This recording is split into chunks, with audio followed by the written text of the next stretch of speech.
I'm using a throwaway because she knows my main account.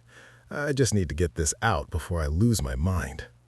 To give you some context, Sarah and I were that gold standard couple in our friend group. We met in grad school, moved to a quiet suburb 3 years ago, and spent every weekend turning a fixer-upper into a home. I'm an architect. She's in high-end real estate. We were the team that could handle anything. More, so I told myself. The initial signs were so cliché I feel like a fool for ignoring them. It started with networking galas that ran until 2 a.m. Then came the new wardrobe, expensive silk dresses she said were business investments. She started locking her phone, face down, even when she was in the shower. When I'd ask how her day was, she'd give me these vague, rehearsed summaries while staring at her reflection in the hallway mirror. The house felt colder, even with the heat cranked up. I attributed it to her stress, her ambition, maybe a rough patch in our intimacy. I started doing more, cooking her favorite Thai dishes, handling the yard work, trying to be the supportive husband while she climbed the ladder. I didn't realize she was using that ladder to climb out of our marriage. It happened on a Tuesday. Sarah was supposedly at a regional real estate conference 3 hours away. She'd told me she was staying overnight because the mixer was going to run late and she didn't want to drive back exhausted. I even packed her a small overnight bag, kissed her forehead, and told her to kill it. Around 8 p.m., I realized she'd left her iPad on the kitchen island. Normally, I wouldn't touch it, but the pings were incessant. I thought it might be an emergency from her parents. When I tapped the screen, a notification from a food delivery app popped up. Your driver is approaching with your order from the Blue Oyster. The Blue Oyster is a seafood spot 3 blocks from our house. My stomach did a slow, nauseous roll. I told myself it was a glitch. Maybe she forgot to change her location? But then another notification slid down. This one was a text from a contact saved only as M. M. The wine is chilled, doors unlocked. Can't wait to see you in that blue silk. My heart hammered against my ribs so hard it hurt. Sarah was wearing blue silk when she left that morning. I felt like the floor had turned into liquid. I didn't think. I just grabbed my keys, got into my truck, and drove toward the only place M could be, the luxury condo building Sarah had been listing for the last 6 months. I didn't even realize I was speeding until I saw the high-rise silhouette against the city lights. This was the Empress, the luxury development Sarah had been bragging about for months. She told me the units were mostly empty, still waiting for the right caliber of buyer. Now I realized why she spent so many late nights doing administrative walkthroughs. I parked across the street, my hands shaking so badly I could barely turn off the ignition. I sat there in the dark, watching the lobby. 10 minutes passed, then 20. I felt like a stalker, a crazy person. Maybe I'm wrong, I whispered to the steering wheel. Maybe M is a client. Maybe she's just working. Then a silver Porsche I didn't recognize pulled into the private garage. 5 minutes later, the lights on the 14th floor corner penthouse, the unit Sarah called her crown jewel, flickered on.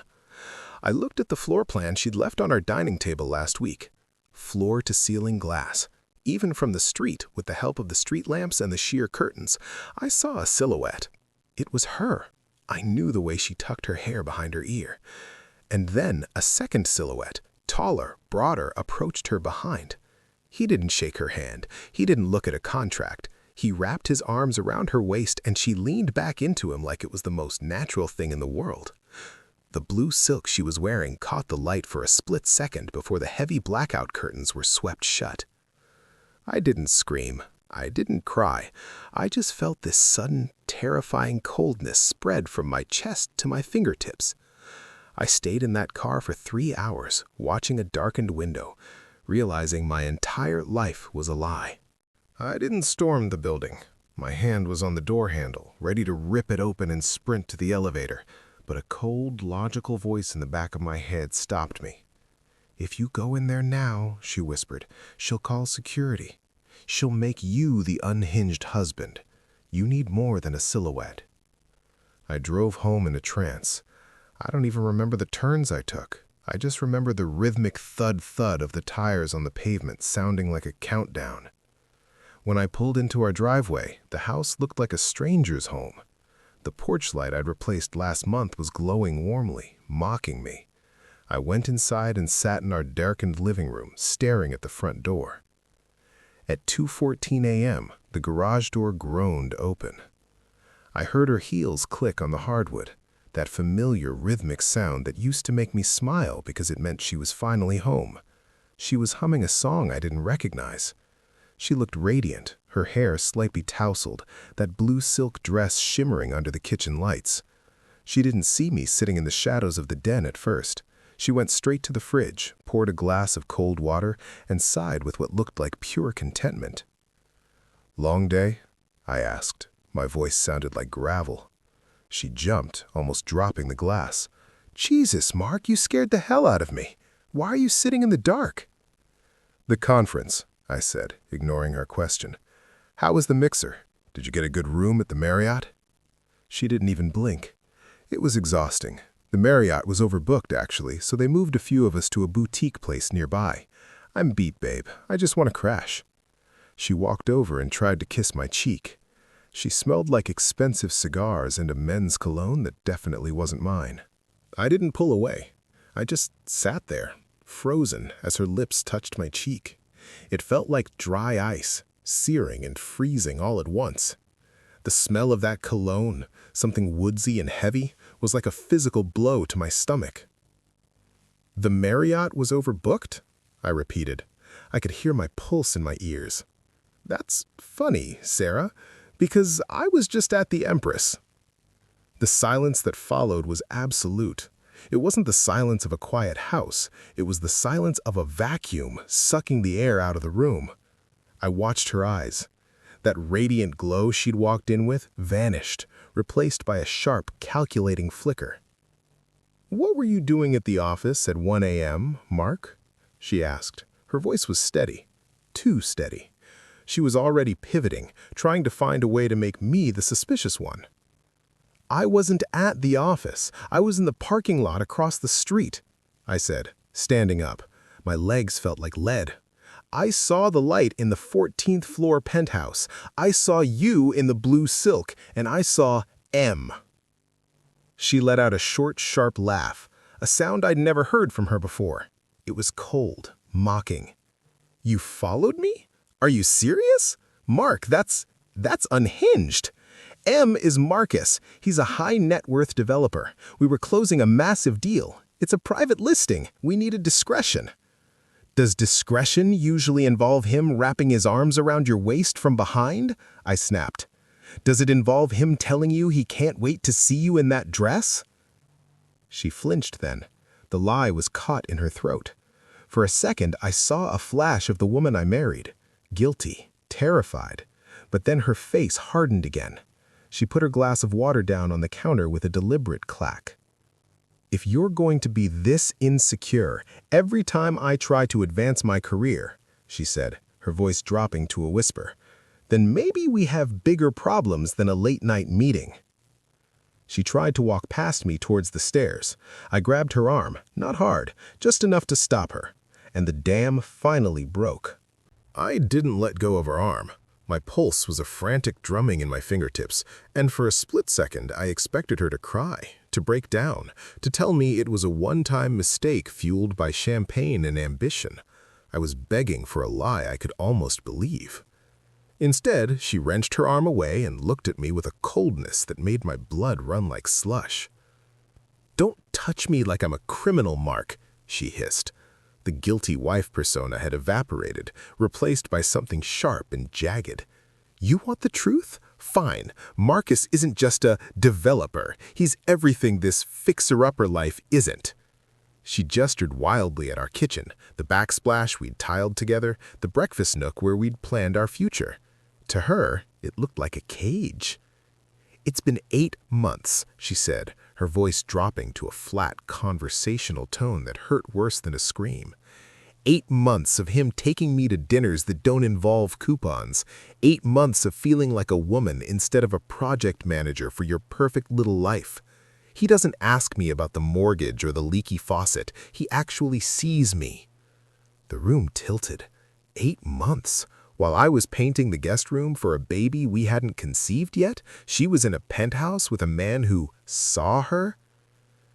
"Is he the one who bought the dress?" I asked. My voice sounded small, like a child's. She didn't answer. She just looked at the stairs, then back at me, her expression shifting from anger to a weird, detached pity. "It didn't plan for this to happen, Mark, but you became stagnant. You're so focused on the someday that you forgot I'm living in the now. Marcus lives in the now." She walked past me then, her silk dress brushing against my jeans. This time I didn't stop her. I just stood in the kitchen, surrounded by the home we'd built, and felt the absolute weight of being replaced. The silence that followed her retreat upstairs was heavier than the shouting. I stood in the kitchen, staring at the empty water glass she'd left on the counter. 8 months. 240 days of lies. Every "I love you" before she left for work, every "I'm just tired" when I tried to hold her. All of it was scripted. I thought she was going up to sleep, but 10 minutes later I heard the heavy thud of a suitcase hitting the floor, then the sliding of drawers. I walked to the base of the stairs, my heart in my throat. "What are you doing, Sarah?" She appeared at the landing, still in that blue silk dress, but she'd thrown a trench coat over it. She was carrying 2 designer bags I'd never seen before. "I can't stay here tonight, Mark. Not with you looking at me like I'm a monster. It's suffocating." "I'm the one suffocating?" I yelled, my voice finally cracking. "You've been sleeping with a developer for nearly a year, in a penthouse I can't afford, and I'm the one making it hard to breathe?" She didn't even flinch. She just checked her phone. The screen glowed and I saw a notification from M. "I'm downstairs," it said.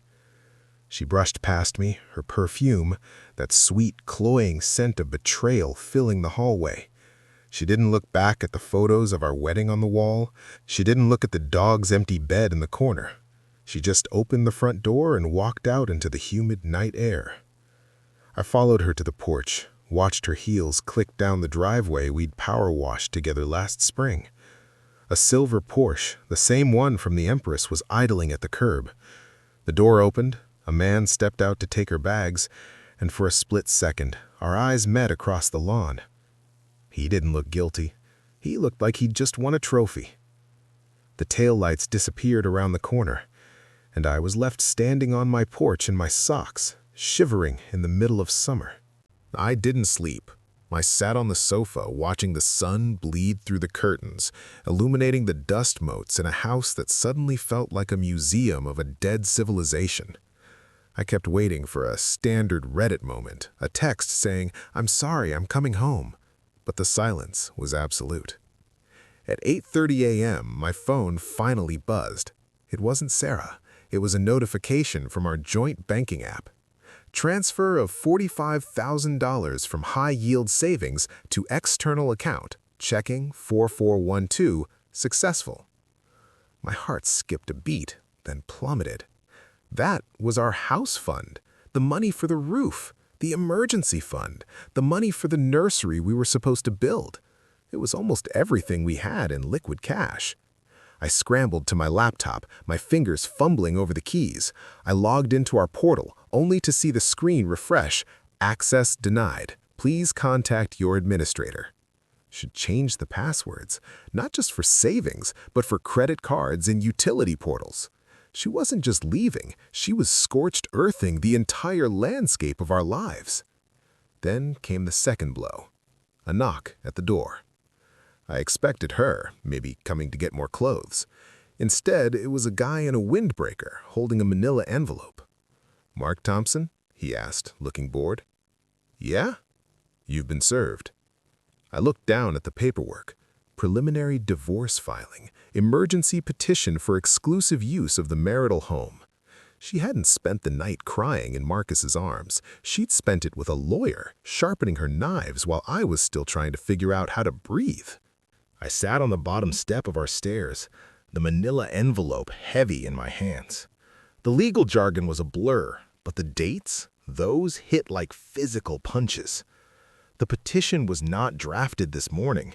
It was dated 3 weeks ago. She hadn't just reacted to me catching her. She'd been sitting across from me at dinner for 21 days, passing me the salt and asking about my day, while a legal team was already carving up my life. My phone buzzed again. This time it was a text from my boss, Dave. "Hey Mark, sorry to do this over text, but we had a call from a concerned party regarding some of your recent project expenses. We need you to come in and clear some things up before Monday. Don't worry, just a formality." My stomach dropped into my shoes. I'm an architect. My reputation is everything. Project expenses?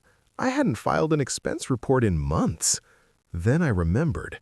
Sarah handled our joint digital filing system. She had access to my professional cloud. I logged into my work email from my phone, my hands slick with sweat. There it was, a series of reimbursement requests for luxury materials that were never ordered, tied to a private account Sarah had set up in my name. She wasn't just taking the house and the savings, she was poisoning the well. The sudden events weren't accidents, they were a coordinated strike. She was trying to strip me of my home, my money, and my career in a single 24-hour window. I looked around the living room, the room we'd painted morning mist together, and realized I wasn't in a home. I was in a trap. I didn't panic. For the first time since I saw that blue silk silhouette, the shaking stopped. A strange, icy clarity took over. If Sarah had been planning this for months, she'd been meticulous, but she'd also been arrogant. She assumed I was still the stagnant husband who trusted her blindly. I went to the basement, to the old desktop computer we used as a media server. It was clunky, slow, and she hadn't touched it in years. But 3 years ago, when we first moved in, I'd set up a mirrored backup for our home network. Every photo, every synced document, every deleted message from our shared cloud passed through this drive. I spent 6 hours in the dark, the blue light of the monitor stinging my eyes. I found the folders. She hadn't even renamed them. M Project, The Empress, and a subfolder simply titled Exit. Inside were screenshots, not of me, but of her and Marcus. Bank statements showing she'd been siphoning small amounts, $500 here, $1,000 there, for over a year into an offshore account. But the smoking gun was a PDF of a contract. It wasn't a real estate listing, it was a partnership agreement. She wasn't just Marcus's mistress, she was helping him in front of a shell company to buy up the very developments she was supposed to be selling for her firm. She was inside trading, using her position to devalue properties so he could sweep them up. She didn't just betray our marriage, she'd committed a felony. And she'd used my digital signature to authorize some of the expenses she'd tried to frame me for at work. I felt a wave of nausea, followed by a surge of adrenaline. I wasn't just a husband being cheated on anymore. I was a witness. I sat there staring at the screen, the blue light reflecting off my wedding ring. This wasn't just a divorce anymore. This was a criminal conspiracy. For a second, I felt a pang of grief. The woman who used to make me coffee and laugh at my bad puns was the same woman who had forged my signature on a document that could send me to prison. The betrayal had evolved from emotional to existential. She didn't just want me gone, she wanted me erased so she could walk away with Marcus and a clean slate. I didn't call her, I didn't text. I called my brother, Elias. He's a corporate litigator, the kind of guy who drinks black coffee and reads fine print for fun. "Mark, it's midnight," he rasped. "Elias, I need you to come over now. Bring a portable hard drive and a bottle of something strong." When he arrived an hour later, I showed him the exit folder. He didn't say a word for 20 minutes. He just scrolled, his face hardening into a mask of professional fury. "She's been busy," he finally said, leaning back. "Mark, she didn't just cheat. She used your professional license as a shield for Marcus's shell company. If this hits the fan and you don't have this evidence, you're the fall guy. You're the disgruntled architect who cooked the books." "What do I do?" I asked. My voice was steady now. The sadness was still there, a dull ache in my chest, but it was being cauterized by a growing sense of survival. "We don't file for divorce yet," Elias said, his eyes gleaming. "We file a whistleblower report with the SEC and the real estate board, and then we talk to a very specific type of private investigator, because if Marcus is doing this with Sarah, he's doing it with others. We're not just going for a settlement, Mark. We're going for total disclosure." The next 72 hours were a blur of adrenaline and legal chess. Following Elias's lead, we didn't tip our hand. I went to my office, met with Dave, and handed him a physical folder of the mirrored backups. Seeing my boss's face go from suspicion to pure horror as he realized Sarah had been spoofing my credentials was the first bit of peace I'd felt in days. My job was safe. Her reputation, however, was about to go up in flames. The sudden events shifted direction. While Sarah was presumably lounging in the Empress penthouse, thinking she'd successfully neutered me with that $45,000 withdrawal, the authorities were quietly freezing Marcus's corporate assets. The first sign that her perfect new life was fracturing came via a frantic phone call on Thursday evening. I let it go to voicemail. Mark, pick up.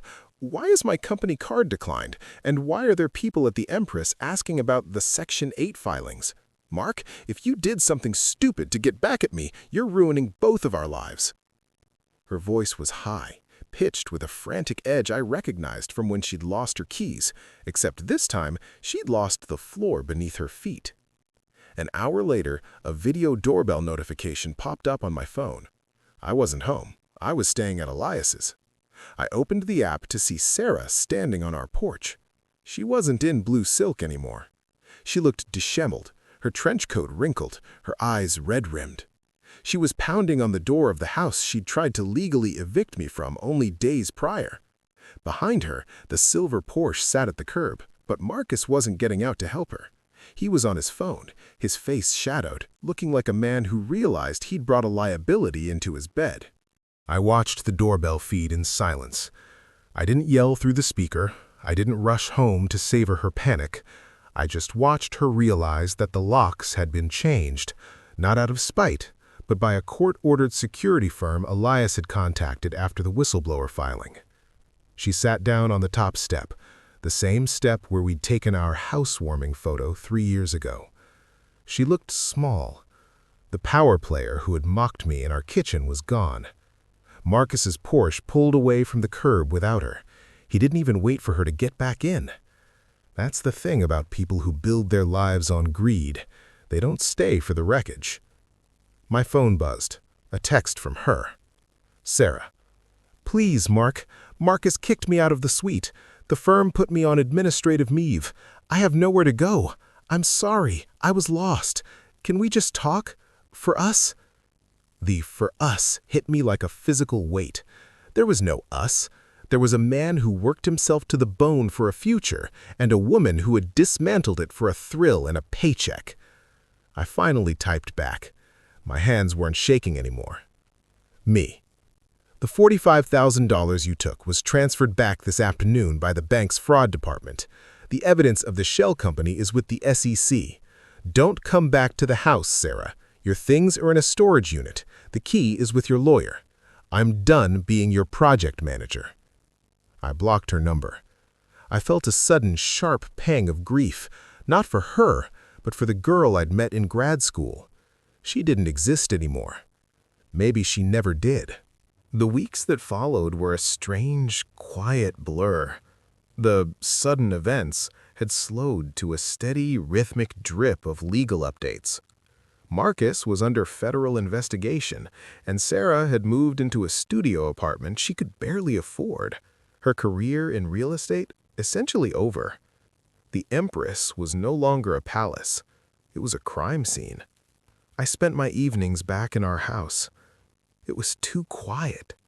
Every corner held a memory that felt like a bruise. I'd walk into the guest room and see the morning mist painting, and I'd have to sit down because the air would suddenly feel too thin to breathe. I started the process of deconstructing our life, one box at a time. It's funny what you notice when you're no longer looking through the lens of we. I found journals she'd kept, filled with lists of things she wanted: designer bags, trips to the Maldives, a life that looked like a magazine spread. My name wasn't in those lists. I was just the engine that was supposed to provide the fuel. The emotional impact finally hit me in waves. I went through the anger. I smashed a few plates we'd bought in Tuscany. I went through the bargaining, waking up at 3 a.m. thinking, if I had just worked less, would she have stayed? But mostly, I just felt a deep, hollow sadness. I wasn't just grieving a marriage. I was grieving the person I thought I was when I was with her. I realized I'd spent 8 years building a temple for a goddess who was actually just a person, a flawed, deeply selfish person who didn't value the quiet beauty of a Tuesday night on the sofa. I was in love with a ghost. It's been 6 months since that night in the driveway. The divorce was finalized last week. Because of the evidence of her financial fraud, the settlement was heavily in my favor. But honestly, the money doesn't feel like a win. It just feels like a refund for a life I can't get back. The house is sold. I couldn't stay there. Every time I looked at the kitchen island, I saw that iPad pinging. I moved into a smaller place downtown, a loft with high ceilings and no morning mist paint. It's a clean slate.